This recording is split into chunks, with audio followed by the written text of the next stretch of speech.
എറണാകുളത്ത് വിദ്യാർത്ഥിനിക്ക് നേരെ സഹപാഠികൾ നായ്ക്കരണ പൊടി എറിഞ്ഞ സംഭവത്തിൽ സഹപാഠികളെയും 2 അധ്യാപകരെയും പ്രതികളാക്കി കേസെടുത്തിരിക്കുകയാണ് പോലീസ്. വിദ്യാർത്ഥിനിക്ക് മാനസിക പിന്തുണ നൽകിയില്ല എന്നതാണ് അധ്യാപകർക്കെതിരെ ചാർത്തിയ കുറ്റം.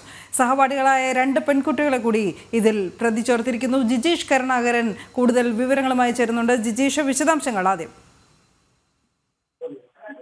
ഏറ്റവും ഒരു പെൺകുട്ടിക്ക് നേരെ നായ്ക്കുന്ന കുട്ടി എറിഞ്ഞ സംഭവവുമായി ബന്ധപ്പെട്ട് പോലീസ് ഇപ്പോൾ തുടർ നടപടികളിലേക്ക് കടന്നിരിക്കുന്നു. അതിന്റെ ഭാഗമായിട്ടാണ് ഇപ്പോൾ 2 കേസുകൾ രജിസ്റ്റർ ചെയ്തിരിക്കുന്നത്. ഒന്ന് അധ്യാപകർക്ക് എതിരെയും മറ്റൊന്ന് സഹപാഠികളായ 2 പെൺകുട്ടികൾക്കെതിരെയുമാണ് കേസുകൾ രജിസ്റ്റർ ചെയ്തിരിക്കുന്നത്.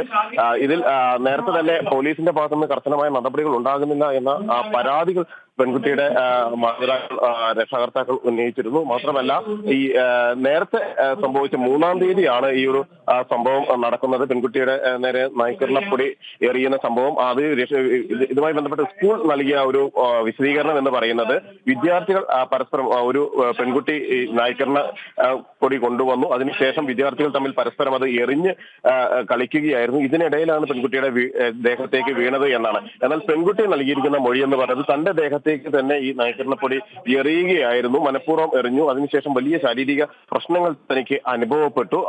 ഈ സമയമൊന്നും ഈ ടീച്ചർമാരോ മറ്റ് അധ്യാപകർ ആരും തന്നെ ഇക്കാര്യത്തിൽ എന്താണ് പറ്റിയതെന്ന് പോലും ചോദിക്കാൻ തയ്യാറായില്ല. കുട്ടികളിൽ ചിലർ പറഞ്ഞു അത് കുളിച്ചാൽ മാറുമെന്നെല്ലാം പറഞ്ഞു. അതിനുശേഷം താൻ ബാത്റൂമിൽ പോയി അവിടെ എത്തിയപ്പോഴോടുകൂടി കൂടുതൽ ശാരീരിക പ്രശ്നങ്ങൾ വന്നു. അതിനുശേഷം വീട്ടിൽ അറിയിച്ചു. ആശുപത്രിയിൽ ഡോക്ടറെ കണ്ടപ്പോൾ, ഗൈനക്കോളജിസ്റ്റിനെ കണ്ടപ്പോൾ സ്വകാര്യ ഭാഗങ്ങളിൽ അടക്കം അണുബയുണ്ടായതായി കണ്ടെത്തുകയും എല്ലാം ചെയ്തിരുന്നു. അങ്ങനെ ഗുരുതരമായ ഒരു ശാരീരിക പ്രശ്നമായി ഇത് മാറുകയും ചെയ്തതിന്റെ അടിസ്ഥാനത്തിൽ ആണ് പിന്നീട് പരാതി നൽകാൻ കുട്ടിയുടെ വീട്ടുകാർ മുന്നോട്ട് വന്നത്. ഈ പരാതിയുടെ അടിസ്ഥാനത്തിൽ വിവിധ വകുപ്പുകൾ, വിദ്യാഭ്യാസ വകുപ്പിന്റെ വിവിധ ഘടകങ്ങൾ പരിശോധനകൾ നടത്തിയിരുന്നു. വിദ്യാഭ്യാസ ഡെപ്യൂട്ടി ഡയറക്ടറേറ്റ് ഓഫീസ് നേരിട്ട് പരിശോധന നടത്തി. ഒപ്പം തന്നെ ജില്ലാ വിദ്യാഭ്യാസ ഓഫീസും ഉപജില്ലാ വിദ്യാഭ്യാസ ഓഫീസും കുട്ടിയുടെ മൊഴി രേഖപ്പെടുത്തി. ഇന്നലെയായിരുന്നു വിശദമായി പോലീസ് മൊഴി രേഖപ്പെടുത്തിയത്. ഈ മൊഴിയുടെ അടിസ്ഥാനത്തിലാണ് സഹപാഠികളെയും 2 അധ്യാപകരെയും പ്രതികളാക്കിക്കൊണ്ട് കേസ് രജിസ്റ്റർ ചെയ്തത്.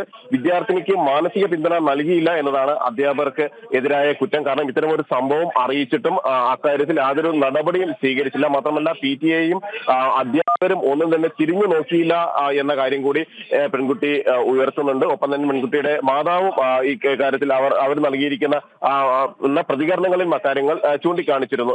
ഈ ഒരു പശ്ചാത്തലത്തിൽ വിശദമായ മൊഴി രേഖപ്പെടുത്തിയതിന് ശേഷമാണ് ഇപ്പോൾ 2 പേരെ പ്രതി ചേർത്തിരിക്കുന്നത്. ഇതുമായി ബന്ധപ്പെട്ട് സഹപാഠികൾ അടക്കം പ്രതി ചേർത്തിരിക്കുന്നത്. തുടർ നടപടികൾ ഇക്കാര്യം, കാരണം പ്രായപൂർത്തിയാകാത്ത കുട്ടികളാണ് ഈ കേസിൽ പ്രതി ചേർക്കപ്പെട്ടിരിക്കുന്നത് എന്നതുകൊണ്ട് തന്നെ തുടർ നടപടികൾ കൂടുതൽ ആലോചിച്ച ശേഷം മാത്രമായിരിക്കും പോലീസിന്റെ ഭാഗത്തു നിന്ന് ഉണ്ടാവുക. എന്നാൽ ശാരീരിക പ്രശ്നങ്ങൾ കുട്ടിയെ ഇപ്പോഴും അലട്ടുന്നുണ്ട് എന്നത് തന്നെയാണ് ഏറ്റവും പ്രധാനം. ഈ ഒരു സംഭവത്തിന് ശേഷം അണുബാധ ഉണ്ടായി, അത് പൂർണ്ണമായും തന്നെ വിട്ടു മാറിയിട്ടില്ല എന്നതടക്കമുള്ള കാര്യങ്ങൾ കൂടി പുറത്തു വരുന്നു. മറ്റ് പല സ്ഥലങ്ങളിലും വിദ്യാർത്ഥികൾ തമ്മിൽ പ്രശ്നങ്ങൾ ഉണ്ടാകുന്നു, സംഘർഷങ്ങൾ ഉണ്ടാകുന്നു, ക്രൂരമായി ആക്രമിക്കപ്പെടുകയും കൊല്ലപ്പെടുകയും എല്ലാം ചെയ്യുന്ന അതേ സ്ഥിതിവിശേഷത്തിൽ തന്നെയാണ് ഒരു സ്കൂളിൽ ഇത്തരത്തിൽ ഒരു പെൺകുട്ടിക്ക് നേരെ നായ്ക്കരണപ്പൊടി എറിയുന്നത്. നേരത്തെയും ഈ കുട്ടിക്ക് റാഗിങ്ങിന് സമാനമായ പീഡനങ്ങൾ അനുഭവപ്പെടേണ്ടി വന്നിട്ടുണ്ട് എന്നുകൂടി പറയുന്നുണ്ട്. കുട്ടി ഈ സ്കൂളിലേക്ക് വന്നതിന് ശേഷം പലവട്ടം ഇത്തരത്തിൽ മറ്റ് വിദ്യാർത്ഥികളുടെ ഭാഗത്ത് നിന്ന് സമാനമായ പരാതി പെൺകുട്ടിയുടെ മാതാവ് ഉന്നയിച്ചിരുന്നല്ലോ. ജിജീഷ് ചൂണ്ടിക്കാട്ടിയ പോലെ തന്നെ സംഭവം നടന്നിട്ട് 1 മാസം കഴിഞ്ഞു. ഈ വിഷയത്തിൽ പോലീസിന്റെ ഭാഗത്ത് നിന്ന് പോലും പരാതി ലഭിച്ചിട്ട് പോലും ഒരു നടപടിയിലേക്ക് എത്താൻ എന്നത് വസ്തുത. സ്കൂൾ അധികൃതർ കൂടി ഈ വിഷയത്തിൽ തുടക്കത്തിൽ ഈ പരാതിയിന്മേൽ മൗനം പാലിച്ചിരുന്നു എന്ന പരാതി പെൺകുട്ടിയുടെ കുടുംബം തന്നെ ഉയർത്തിയിരുന്നതാണ്. സമാനമായ സംഭവങ്ങൾ സ്കൂളിൽ നേരത്തെ നടന്നിട്ടുണ്ടെങ്കിൽ അത് വിശദമായ മറ്റു പരിശോധനകൾക്ക് കൂടി ഇടവരുത്തേണ്ടതല്ലേ? ഇക്കാര്യത്തിൽ ഒരു വിശദമായ അന്വേഷണവും നടപടികളും തന്നെയാണ് ആവശ്യം. അത് വിവിധ കോണുകളിൽ നിന്ന് അത്തരമൊരു ആവശ്യം ഉയർന്നിട്ടുണ്ട്. കാരണം സമാനമായ സംഭവം അല്ലെങ്കിൽ റാഗിങ്ങിന് സമാനമായ സംഭവങ്ങൾ ഈ സ്കൂളിൽ നടന്നിട്ടുണ്ട് എന്ന ഒരു വിവരം തെങ്ങോട് ഗവൺമെന്റ് ഹൈസ്കൂളിൽ നടന്നിട്ടുണ്ട് തനിക്ക് നേരെ എന്ന കാര്യം പെൺകുട്ടി ചൂണ്ടിക്കാണിക്കുമ്പോൾ സ്വാഭാവികമായി ഇക്കാര്യത്തിൽ വിശദമായ ഒരു അന്വേഷണത്തിന് തന്നെയാണ് അന്വേഷണം എന്ന ആവശ്യം തന്നെയാണ് ഉയരുന്നത്. കാരണം ഇത്തരം സംഭവങ്ങൾ ഒറ്റപ്പെട്ടതല്ല. പല വിദ്യാഭ്യാസ സ്ഥാപനങ്ങളിലും ഇത്തരത്തിൽ ഉള്ള അതിക്രമങ്ങളും ഒപ്പം തന്നെ റാഗിങ്ങിന്റെ പേരിലുള്ള പീഡനങ്ങളും നടക്കുന്നുണ്ട്. കോളേജുകളിൽ മാത്രമല്ല, കോളേജ് ഹോസ്റ്റലുകളിൽ മാത്രമല്ല, സ്കൂളുകളിൽ പോലും ഇത്തരത്തിലുള്ള ഒരു രീതി അനുവർത്തിച്ചു വരുന്നു അല്ലെങ്കിൽ ഉണ്ടാകുന്നു എന്നത് ഏറ്റവും പ്രധാനമാണ്. മാത്രമല്ല, ഇങ്ങനെ ഒരു സംഭവം ഉണ്ടാകുമ്പോൾ അധ്യാപകരുടെ ഭാഗത്ത് നിന്ന് യാതൊരു ഇടപെടലും ഉണ്ടാകുന്നില്ല എന്നതാണ് ഏറ്റവും പ്രധാനം. ഈ പെൺകുട്ടി തന്നെ പറയുന്നത് താൻ വലിയ തോതിൽ ശാരീരിക ബുദ്ധിമുട്ടുകൾ അനുഭവിച്ചു. ഈ നൈക്കർണപ്പൊടി വിതറിയതിന് ശേഷം ശരീരം തീർത്തു വരികയും ശരീരത്തിൽ അതിന്റെ പ്രശ്നങ്ങൾ ഉണ്ടാവുകയും എല്ലാം ചെയ്തതിനു ശേഷം ടോയ്ലറ്റിൽ അവിടെ എത്തിയ സമയത്ത് പോലും അധ്യാപകരാരും ആ ഭാഗത്തേക്ക് ടീച്ചർമാരാരും വന്നില്ല. ഏറെ സമയം കഴിഞ്ഞതിന് ശേഷമാണ് ഒരു ടീച്ചർ എന്താണ് സംഭവിച്ചത് എന്ന് ചോദിച്ച് വന്നിട്ടുണ്ടായിരുന്നത്. അവർ പോലും തുടർന്ന് ഇക്കാര്യത്തിൽ എന്തെങ്കിലും ഒരു നടപടി എടുത്തതായി കാണാൻ കഴിഞ്ഞില്ല എന്ന കാര്യവും ചൂണ്ടിക്കാണിക്കുന്നുണ്ട്.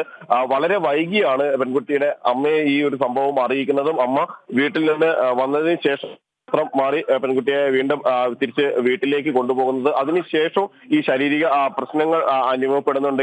ഈ നൈക്കർണപ്പൊടി വിതറിയതിന്റെ ഇതിന് ഏതെങ്കിലും തരത്തിൽ കുട്ടികളെ അല്ല, കുട്ടികൾ തമ്മിലുള്ള ഒരു സാധാരണ ഒരു കളിയായിരുന്നില്ല. പരസ്പരം നൈക്കർണപ്പൊടി എറിഞ്ഞു കളിച്ചു എന്നെല്ലാം പറഞ്ഞതിനെ ഒരു ഗൗരവം ലഘൂകരിക്കാനാണ് സ്കൂൾ അധികൃതർ ശ്രമിച്ചിട്ടുണ്ടായിരുന്നത്. മറ്റൊരു കുട്ടിയെ ലക്ഷ്യമിട്ടായിരുന്നു നൈക്കർണ അറിയതെന്നും പെൺകുട്ടിയുടെ ദേഹത്തേക്ക് അബദ്ധത്തിൽ വീഴുകയായിരുന്നു എന്നതടക്കമുള്ള ഒരു വിവരങ്ങളും മൊഴിയാണ് സ്കൂൾ അധികൃതർ നൽകുന്നത് എങ്കിൽ തന്നെ ലക്ഷ്യമിട്ട് തന്നെയാണ് ഇത്തരത്തിലുള്ള ഒരു നീക്കം നടന്നത് എന്ന കാര്യമാണ് പ്രധാനമായും പെൺകുട്ടിയുടെ മൊഴിയിലുടനീളം സൂചിപ്പിക്കുന്നത്. അതുകൊണ്ട് തന്നെ ഈ മൊഴിയുടെ അടിസ്ഥാനത്തിലാണ് ഇപ്പോൾ കേസുകൾ രജിസ്റ്റർ ചെയ്തിരിക്കുന്നത്.